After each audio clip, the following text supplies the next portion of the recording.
Ellen Brown. Jair Bolsonaro e mais 35 pessoas, então. A Janaína trouxe informações sobre esse indiciamento do Jair Bolsonaro por tentativa de golpe de Estado, crime de abolição violenta do Estado Democrático de Direito e organização criminosa. Você tem mais informações? Exatamente, né? São essas três, o indiciamento com base nessas três condutas. Além de Jair Bolsonaro, entraram nesse indiciamento também o ex-general da reserva, né, do Exército, Braga Neto, que foi ministro da Casa Civil e foi candidato a vice de Bolsonaro em 22. O general da reserva Augusto Heleno, que foi ministro do Gabinete de Segurança, do GSI. O policial federal Alexandre Ramagem, que concorreu, inclusive, né, no Rio de Janeiro agora, que foi diretor da ABIN, no governo Bolsonaro, e Valdemar da Costa Neto, que é o presidente do PL. Eles estão nesse indiciamento e na nota que a Polícia Federal emitiu agora, ela diz o seguinte: que esse relatório final foi encaminhado, né, ao Supremo e que com as provas foi possível fazer a individualização das condutas e a constatação da existência, dos seguintes grupos. Ou seja, eles dizem o seguinte, que eles se dividiram em tarefas para elaborar esse golpe. E aí tinha um núcleo responsável pela desinformação e ataque ao sistema eleitoral. O outro núcleo responsável por incitar militares a aderirem a um golpe de Estado. Um núcleo jurídico, um núcleo operacional de apoio às ações golpistas, um núcleo de inteligência paralela e um núcleo operacional para cumprimento de medidas coercitivas. Então, de acordo, aí agora a doutora Eliane pode nos explicar aí, porque o que eles dizem é o seguinte, porque eu acho que o mais difícil é você fazer essa individualização das condutas, né? A nota da Polícia Federal diz que no inquérito completo que eles entregaram agora ao Supremo, não é aquele que nós tivemos acesso anteontem, Sim. que agora tem aquelas pontas estariam amarradas, dá para fazer essa individualização e por isso pediram o indiciamento. Veja bem, quando a gente denuncia alguém, faz a denúncia, obrigatoriamente você tem que individualizar e contextualizar qual é a ação de cada denunciado, que aí reside a possibilidade de defesa, né? Você não pode jogar no ar assim, todos participaram. Então, essa individualização é assim, quais os atos que foram imprescindíveis para que houvesse o cometimento do crime. Daquela pessoa. Daquela do Valdemar, pessoa. Do Jair Bolsonaro, Isso, do Braga Neto. Cada um tem que dizer, porque senão fica... Sim, tem que individualizar cada conduta. Então, assim, o fato dele ter, por exemplo, deles terem ido ao encalço lá no apartamento do Alexandre de Moraes. Você está falando de um ato que ocorreu. O fato dele parar para tomar um refrigerante não é relevante. O fato de alguém que deu refrigerante para ele no meio desse caminho também não é relevante. Então, a gente distingue os atos, individualiza cada conduta criminosa e tem que colocar na denúncia qual é essa conduta criminosa, né, para que se possa imputar uma pena. Então, nesse momento, o que eles devem... quer dizer, nós estávamos falando dessa segunda, entre aspas, delação premiada do CID, é exatamente nesse contexto que será validada a delação premiada, mais os novos fatos, mais os indiciamentos que acontecerão de acordo com essa delação, se for ok, e aí o final do inquérito com denúncia e, com certeza, prisões. Até agregando mais informações a essas que Janaína e Ellen trouxe para a gente sobre esses indiciamentos, a Ellen estava falando sobre a individualização nos núcleos de tarefas, né, por divisão de tarefas. O que permitiu esse processo de individualização de condutas e constatação da existência desses grupos. São eles, agora em detalhes para você que nos acompanha, núcleo de desinformação e de ataques ao sistema eleitoral. E aí, eu vou aqui cogitar uma possibilidade, a gente não está com esse relatório completo em mãos, talvez seria nesse núcleo que estaria inserido o ex-presidente Jair Bolsonaro e talvez até o próprio Valdemar da Costa Neto, não sei. A gente precisa ter acesso a esse documento completo para ter certeza que é esse núcleo de desinformação e ataques ao sistema eleitoral. Núcleo responsável por incitar militares a aderirem ao golpe de Estado, núcleo jurídico, núcleo operacional de apoio às ações golpistas, núcleo de inteligência paralela e núcleo operacional para cumprimento de medidas coercitivas. Eu queria só fazer um adendo aqui, que na verdade há esses núcleos todos, mas também nós não podemos esquecer que faz parte até da individualização dos atos a figura do mandante. Posso não ter feito nada, mas mandei, colaborei, né, intelectualmente, dirigi intelectualmente. Isso também é considerado crime. Deise, como que isso deve mudar o rumo agora da política nos próximos dias, hein? Lívia... Ou já caminhamos para isso há algum tempo já? Então, eu estava pensando justamente nisso. A gente caminha para esse direcionamento já tem algum tempo. Assim, a Ellen, sabe, porque eu obrigo a Ellen a assistir meus cursos, mas eu gosto muito de estudar as crianças. Por isso que ela é ótima desse jeito, então. Continue, Ellen. É isso, pessoal. Eu farei os cursos também. Vamos fazer. Mas eu sempre estudei muito essas crises democráticas, principalmente depois da abertura de 85 para cá. E eu acho que a gente começou a ter um volume muito maior de crises profundas mesmo, a partir do mensalão, mas isso se acentuou muito com o impeachment da Dilma Rousseff. Eu acho que a partir do impeachment a gente começou a ver uma quebra democrática que ela é muito preocupante. Quando eu ouço essas informações chegando e cada vez uma novidade muitas vezes mais preocupante, a única coisa que eu consigo concluir de imediato é que o Brasil nesses próximos meses vai passar talvez por um dos seus maiores testes de maturidade democrática. Com esses desdobramentos, a gente vai conseguir entender e analisar a capacidade do Brasil de superar essas crises e a força das instituições. Porque o que a gente tem visto recorrentemente no Brasil de uns anos para cá? Tem aquele livro que ficou famoso, Como as Democracias Morrem, né? E o que ele trata? O livro fala justamente de líderes que são eleitos democraticamente, que utilizam brechas no sistema para se perpetuar no poder. E é assim que as democracias vão morrendo através da utilização dessas brechas no sistema, né? Uma democracia, o próprio Giovanni Sartori fala muito disso, uma democracia ela não sobrevive só de eleições regulares, né? Ela sobrevive também do funcionamento das suas instituições. Eu acredito que de uns 10 anos para cá, o Brasil está passando hoje pelo seu maior teste de maturidade democrática. Agora, eu estou com uma informação aqui, que a gente está recebendo as informações, a gente está em contato com essa nota também da Polícia Federal, dizendo que, pela primeira vez, então, diante disso, temos um presidente eleito no período democrático, indiciado nesse contexto de trama contra a democracia. Se isso se confirmar, Ellen, é algo muito simbólico e muito grave. Que leitura você faz disso? É bastante simbólico, é bastante grave e eu acho que é mais grave ainda porque é um momento em que talvez isso não nos cause o estranhamento que deveria causar isso num período pós-democrático, né? Assim, para o nosso país, que tem uma democracia jovem, ter um presidente que está no cargo conspirando, se houver essa prova, né? Conspirando contra o Estado Democrático de Direito, demonstra uma fragilidade muito grande. E, no entanto, parece que socialmente a gente não tem esse estranhamento, né, na proporção que deveria ter. Aí, eu gosto de lembrar aqui, né, a Deise falou aqui da morte das democracias, que tem uma outra questão muito forte, que é nós perdemos muito claramente o que nos une. Não existe mais o que nos une, né? Ou pelo menos esquecemos do que nos une enquanto sociedade. E quando uma sociedade não tem algo que a une, que tem um bem comum para ela, fica difícil você convencer o cidadão comum, aquele que não vive da política, né? Não vive para a política, de que as instituições são importantes, de que uma transparência é importante. As pessoas não ligam nem confiam mais nisso. Então, nós temos um momento...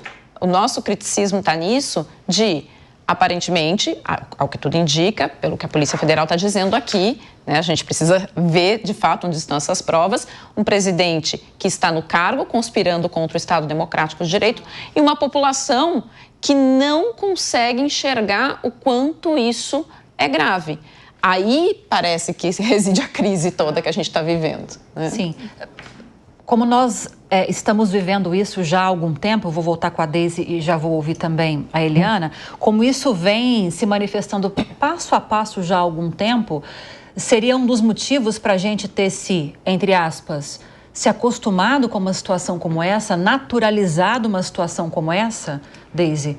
Eu acredito ou teria outros elementos? Eu acho que a polarização política, tem vários elementos, mas a polarização política, a gente passou a ver quem pensa diferente, e isso é histórico na política, na história mundial da política, né? O inimigo é alguém que você combate. A gente começou a ver o inimigo, aquele que pensa diferente, como alguém que você aniquila.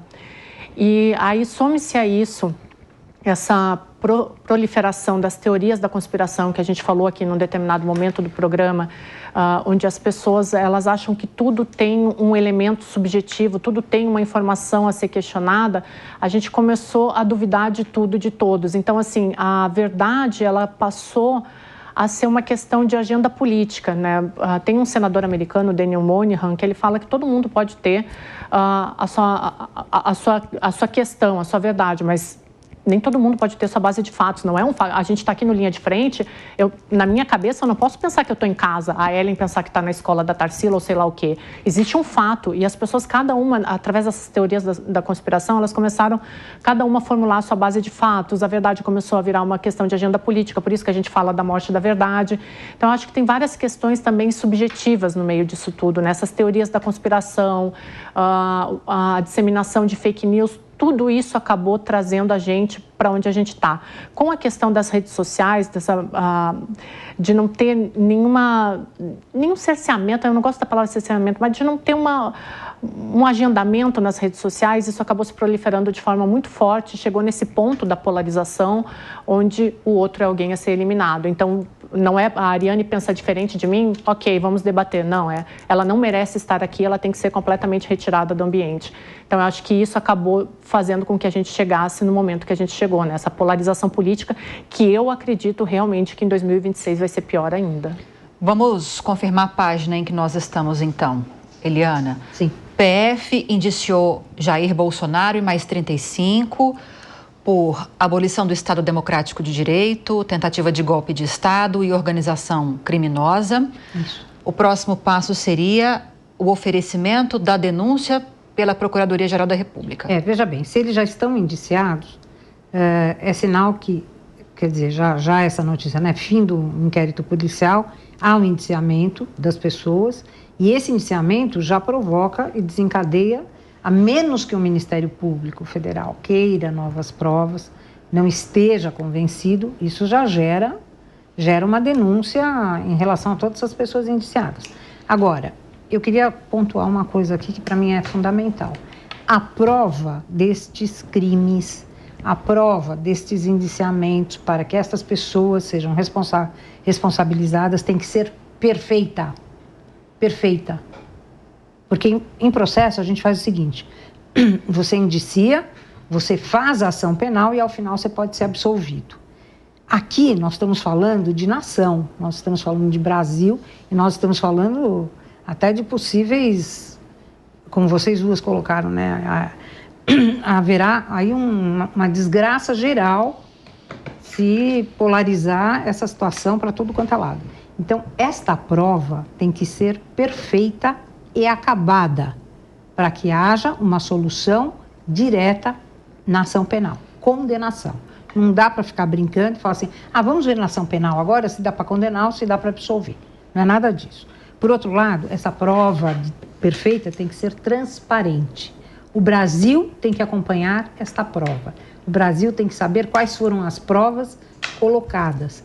E, por terceiro, responsabilidade de quem processa e responsabilidade da imprensa ao acompanhar esta prova. Tem que ser aberto. Todos nós temos o direito de saber o que acontece, porque, como disse bem a Ellen, se um presidente fez isso no exercício, nós estamos realmente num momento lamentável. Como eu já venho repetindo há muito tempo, aqui e em outros lugares, né? O momento do Brasil é lamentável. Agora, Eliana, o papel da Procuradoria-Geral da República é justamente esse que você citou, né?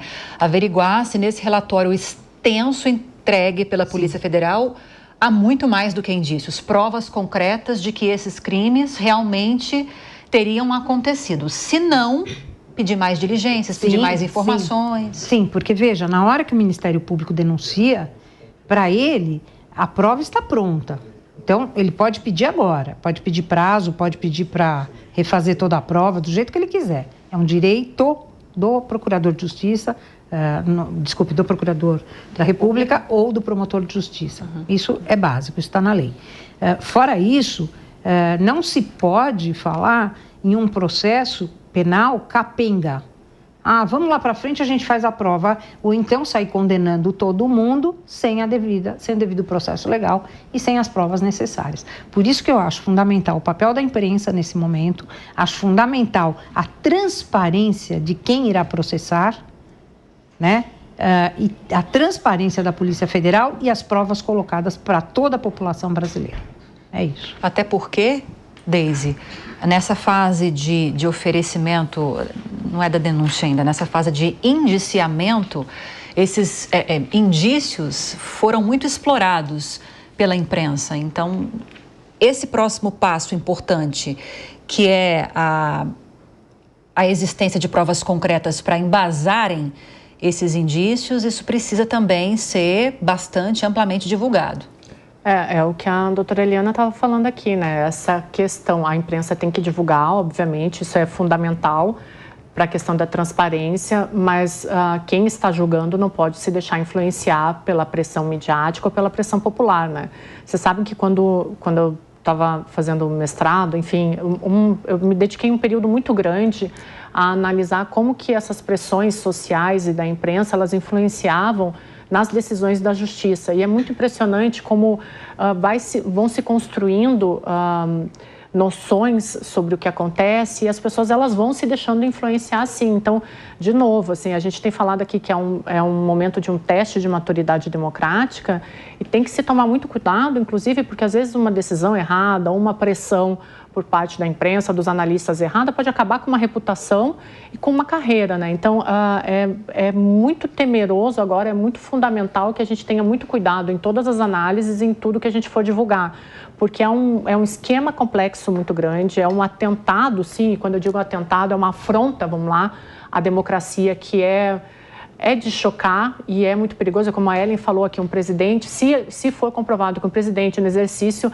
do seu mandato conspirou justamente contra aquilo que ele deveria proteger, isso é muito grave, mas agora o que a gente tem que fazer é ter muita calma nas análises e não fornecer nenhuma informação tendenciosa, né? Vamos deixar para a justiça julgar, como a Eliana falou aqui, com transparência e a gente fazer as análises baseadas em fatos.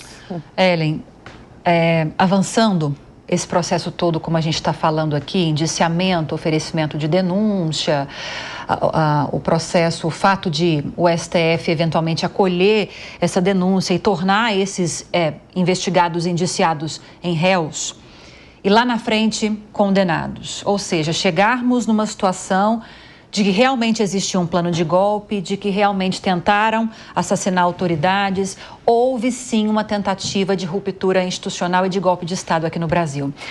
Você acredita que isso deva mudar a forma com que nós, sociedade, encaramos o exercício dos cargos públicos, a própria justiça também, mudança no regramento jurídico ou nada deve mudar? Eu acho difícil, Lívia. Acho bastante difícil. Eu mencionei aqui uma vez o historiador James Hunter, né, que fala sobre essa questão do que nos une, de como as democracias estão frágeis, porque hoje em dia a gente tem muitos grupos de interesse dentro da democracia, são grupos muito distintos e fica cada vez mais difícil comportar todos esses interesses dentro de um só sistema. Então, ainda que na hipótese de a denúncia ser acolhida no STF, esses réus sejam julgados, isso ocorra dentro de um processo de lisura, eu acho difícil a ruptura estrutural que a sociedade sofreu ser reparada em tão curto espaço de tempo.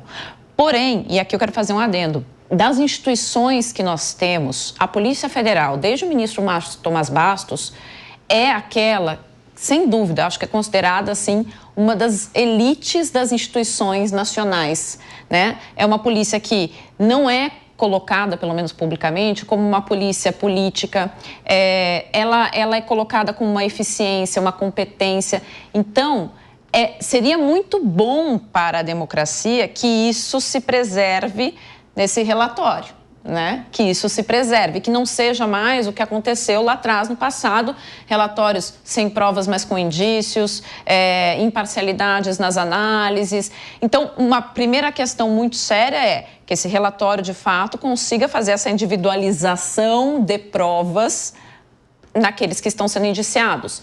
E dois, que quem for julgar isso não pode ser vítima, não pode estar envolvido nesse processo, para que a gente possa estruturalmente, pelo menos, resgatar um pouco da credibilidade das instituições.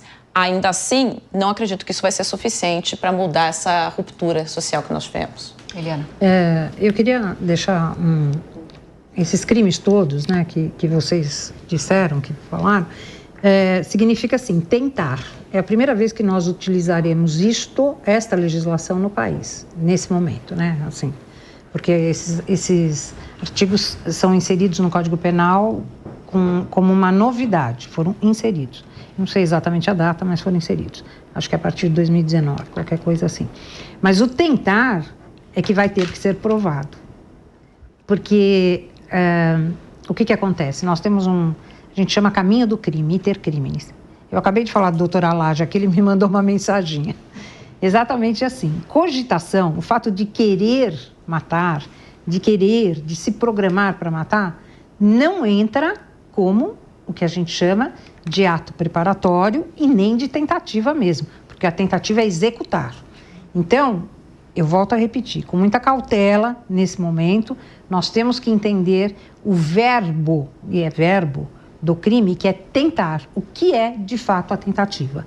Isso vai ser discutido, isso é muito interessante, que vai ser discutido pela primeira vez dentro do direito penal, como a tentativa sem atos executórios, a execução de matar, será considerada golpe de Estado. É complicado? É complicado. Mas eles vão ter que provar também que tentativa, nesse sentido, pensar faz parte do crime. E nesse caso também comprovar que houve, além do pensar, a execução, né? Os atos, a execução, o plano foi abortado, segundo as investigações, mas estiveram em campo para prender e assassinar, segundo as investigações, o ministro Alexandre de Moraes. Quando vem o verbo abortar ali nas mensagens, isso significa que eles estavam em atos preparatórios. Posicionados já. Posicionados. Mas isto, dentro da ciência penal, não é considerado. Entende? Por isso que o verbo, segundo um jurista que eu ouvi ontem, o verbo já não foi colocado sem ser de propósito a palavra tentar. Mas tentar, mesmo no direito penal, é executar e não conseguir o resultado. Então, agora cabe uma prova que tentar no pensar é ato executório. Muito complexo. Vamos deixar isso para um outro momento?